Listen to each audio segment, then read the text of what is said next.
दोस्तों, मैं हूँ हिमालय सिंह और आप देख रहे हैं बॉलीवुड ऑफिशियल चैनल।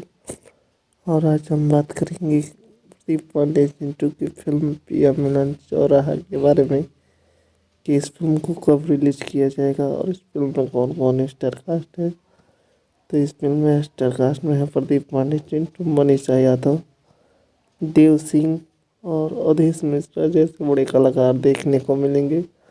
और इस फिल्म की कहानी जाति प्रथा फिल्म बनाई गई है।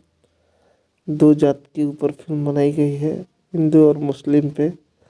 और ये फिल्म जो है लव स्टोरी फिल्म है। और इस फिल्म का जो रिलीज डेट है 2022 में 26 जनवरी के शुभ अवसर पे, नए साल के शुभ अवसर पे ये फिल्म बिहार, झारखंड और ऑल ओवर इंडिया में लगेगी। तो आप लोगों को ये न्यूज़ कैसा लगा कमेंट करके बताइए। और हमारे चैनल में नए हैं तो चैनल को सब्सक्राइब और लाइक करिए। मिलते हैं अगले वीडियो में, तब तक के लिए जय हिंद, जय भोजपुरी।